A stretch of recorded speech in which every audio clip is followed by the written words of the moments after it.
Dear students, Assalamu alaikum. Welcome to Sums Science Academy. आज का हमारा टॉपिक है सिंपल पेंडुलम। सिंपल पेंडुलम जो है इसकी मोशन भी सिंपल हार्मोनिक मोशन होती है।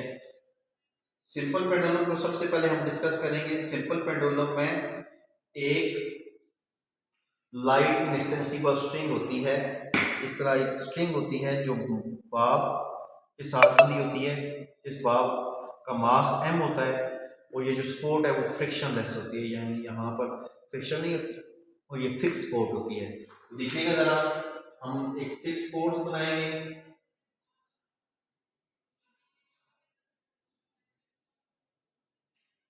इस फिक्स सपोर्ट के साथ हम क्या करेंगे, इस फिक्स सपोर्ट के साथ एक स्ट्रिंग को बांध देंगे। जो स्ट्रिंग होगी इस केस में बहुत ज्यादा लाइट होगी, हल्की होगी। इसके साथ जो बाब है, एक बाब को बांध देंगे। इस बाब का मास जो है वो m है, जो लेंथ ऑफ स्ट्रिंग है वो l है,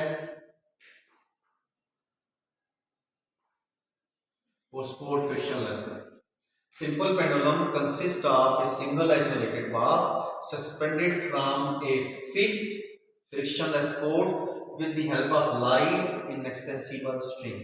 जो स्ट्रिंग होगी वो लाइट होगी और इनएक्सटेंसिबल का मतलब है कि जो लेंथ इसकी है वो सेम रहेगी ड्यूरिंग मोशन, इसकी लेंथ में तब्दीली नहीं आएगी, यानी लाइट जो है वो एक्सटेंड होने वाली, जो स्ट्रिंग है वो एक्सटेंड होने वाली नहीं है।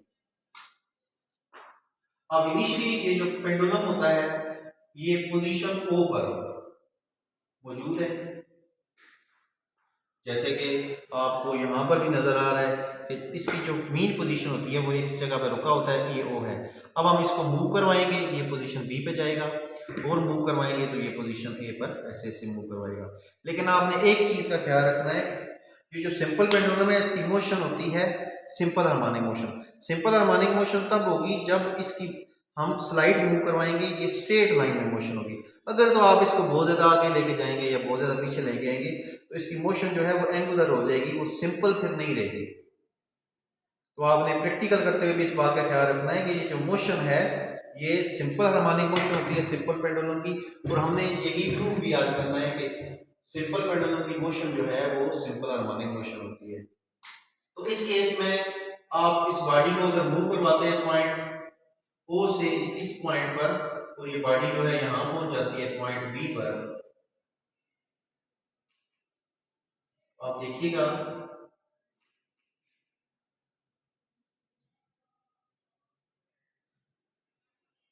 बॉडी पॉइंट बी पर पहुंच चुकी है।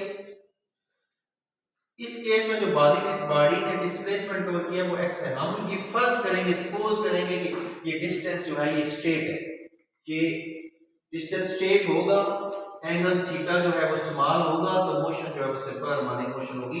अगर हम इसको बहुत ज्यादा मूव करवाएंगे तो ये मोशन जो है वो सिंपल हार्मोनिक मोशन नहीं रहेगी।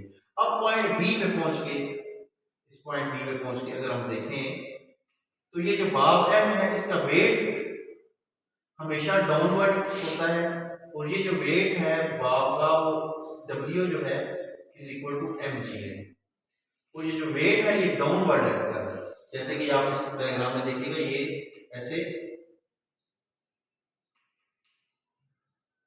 ऐसे जा रहा है, तो इस पॉइंट पे जो वेट है वो डाउनवर्ड है,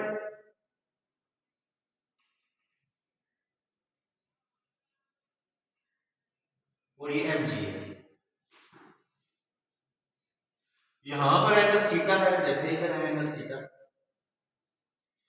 तो थीटा के अलावा जो कंपोनेंट होता है वो एम जी cos थीटा होता है। तो थीटा के जो अपोजिट कंपोनेंट होगा वो क्या होगा, ये वाला कंपोनेंट, ये वेट डाउनवर्ड एक्ट कर रहा है, तो ये वाला हो जाएगा एम जी साइन थीटा। तो अगर ये वाला कंपोनेंट अगर हम इसको देखें तो इस डायरेक्शन में जो कंपोनेंट आएगा वो हो जाएगा एम जी cos थीटा, और ये टेंशन टी एक दूसरे को कैंसिल कर देंगे। जो थीटा के अपोजिट होता है वो y कंपोनेंट होता है, जो थीटा के अलांग होता है वो x कंपोनेंट होता है। x जो है cos थीटा के साथ, और y कंपोनेंट जो होता है वो sin थीटा होता है, तो फिर mg sin थीटा हो जाएगा। ये दोनों कंपोनेंट्स जो है टेंशन t और mg cos थीटा, इस डायरेक्शन में कोई मोशन नहीं है, ये एक दूसरे के इफेक्ट को कैंसिल करते हैं कि only component responsible for the movement will be mg sin theta and this is the restoring force. और यही रिस्टोरिंग फोर्स है जो पॉइंट बी पर पहुंच के बॉडी को ओ की तरफ मूव करवाती है। लिहाजा इस mg sin थीटा की जो डायरेक्शन है वो किस तरफ है, टुवर्ड्स मीन पोजीशन ओ है। जब हम इस बॉडी को पॉइंट बी से छोड़ते हैं, रिलीज करते हैं, तो बॉडी जो है पॉइंट बी से पॉइंट ओ तक जाती है। बॉडी की मूवमेंट जो है वो पॉइंट बी से टुवर्ड्स पॉइंट ओ होती है, लेकिन due to inertia body point O पर रुकती नहीं, बल्कि ये मूव करते करते पॉइंट ए पे पहुंच जाती है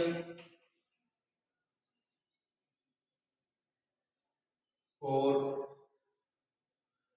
आखिरकार रुक जाती है। इस केस में भी जो कंपोनेंट रिस्पांसिबल फॉर मूवमेंट होता है वो mg sin थीटा होता है। तो ये mg sin theta point A पे पहुंच के आखिरकार बॉडी रुक जाती है और फिर दोबारा ओ की तरफ आती है। जब ओ पे पहुंचती है तो तब उसकी स्पीड मैक्सिमम होती है और जब फिर ऊपर जाना चाहती है तो उसकी स्पीड आहिस्ता आहिस्ता कम हो जाती है और बी पे जाकर रुक जाती है। इस तरह बॉडी जो है वो पॉइंट ए और बी के दरमियान मूव करती है, यानी जो बॉडी है उसकी मैक्सिमम वेलोसिटी पॉइंट ओ पर है और मिनिमम वेलोसिटी जो है वो पॉइंट ए और पॉइंट बी पर है। In this way the body moves between point A and B. हमने देखा कि जब बॉडी पॉइंट बी से टुवर्ड्स हो जाती है तो उसकी वेलोसिटी इंक्रीज होती है, ओ पे पहुंच के इसकी वेलोसिटी मैक्सिमम होती है, फिर ओ से जब एक तरफ मूव करना शुरू करती है तो फिर इसकी वेलोसिटी आहिस्ता आहिस्ता कम होती जाती है और ए पे जाके वो रुक जाती है। ए पे जब रुकती है तो फिर इसकी डायरेक्शन जो है डिस्प्लेसमेंट, इस केस में अगर हम डिस्प्लेसमेंट को x कहें तो जो डिस्प्लेसमेंट x है इसकी डायरेक्शन जो है टुवर्ड्स मीन पोजीशन है, ये डायरेक्टेड टुवर्ड्स मीन पोजीशन है। तो हमने इससे हमें ये भी क्लियर हुआ कि ये जो सिंपल पेंडुलम है इसकी मोशन एक पॉइंट ओ के टू एंड फ्रो है, आगे पीछे है। तो जब किसी चीज की मोशन किसी एक पॉइंट के आगे पीछे हो, to and fro motion about a mean position is called simple harmonic motion. इसका मतलब ये हुआ कि जो सिंपल पेंडुलम है इसकी मोशन जो है वो सिंपल हार्मोनिक मोशन है। सिंपल हार्मोनिक मोशन में बॉडी जो है वो एक पॉइंट के आगे पीछे मूव करती है।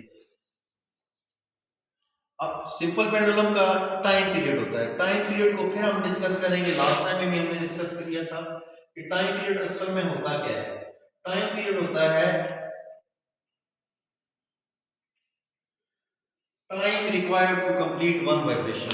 एक वाइब्रेशन को मुकम्मल करने के लिए जितना टाइम चाहिए वो टाइम पीरियड होता है। फॉर एग्जांपल अगर बॉडी पॉइंट बी पर है, हम यहाँ से इसको छोड़ते हैं, बॉडी चलते चलते पॉइंट ए पे जाती है, फिर पॉइंट ए से चलते चलते फिर पॉइंट बी पे आती है, तो इस केस में एक चक्कर बॉडी ने मुकम्मल कर लिया। तो ये जो एक चक्कर है उस एक चक्कर मुकम्मल करने के लिए जितना टाइम लगा है वो टाइम पीरियड होता है। तो टाइम पीरियड होता है ना सिंपल पेंडुलम का, उसका फॉर्मूला होता है t is equal to 2 pi l over g square 2। ये l जो है ये लेंथ ऑफ पेंडुलम है, जितनी आपकी ये जो स्ट्रिंग है उसकी लेंथ जितनी होगी वो l होगी, और g जो है वो ग्रेविटेशनल एक्सेलरेशन है। g की वैल्यू भी डिफरेंट होती है, अर्थ पर g की वैल्यू और होगी जबकि मून जो है उस पर g की वैल्यू और होगी। तो टाइम पीरियड जो है सिंपल पेंडुलम का उसका फॉर्मूला होता है t is equal to 2 pi l over g under root. तो आज जो हमारे टॉपिक से ये क्लियर हो गया कि सिंपल पेंडुलम जो है इसकी मोशन जो है वो सिंपल हार्मोनिक मोशन है। यकीनन स्टूडेंट्स को mg cos थीटा और mg sin थीटा के वर्किंग का पता चला होगा कि अक्सर स्टूडेंट्स को यहाँ पे प्रॉब्लम आता है कि mg cos थीटा क्या है। देखें ये थीटा है, इसके लॉन्ग जो कंपोनेंट होगा x एक्सिस पे वो cos थीटा होगा, और जो थीटा के अपोजिट होता है वो y कंपोनेंट होता है और y कंपोनेंट sin थीटा होता है। और यही y कंपोनेंट ये जो है इस वेट w का उसी की वजह से मोशन होगी, क्योंकि इस डायरेक्शन में या इस डायरेक्शन में तो कोई मूवमेंट है ही नहीं है, और थीटा क्या होना चाहिए सिंपल पेंडुलम के लिए समान होना चाहिए। इसके बाद अगर आपने ये प्रैक्टिकल किया हुआ है तो आपको क्लियर ये पता होगा कि कैसे टाइम पीरियड हमने निकालना है। हमारे नेक्स्ट लेसन में इंशाल्लाह प्रैक्टिकल भी होगा सिंपल पेंडुलम का। आज तो इतना ही।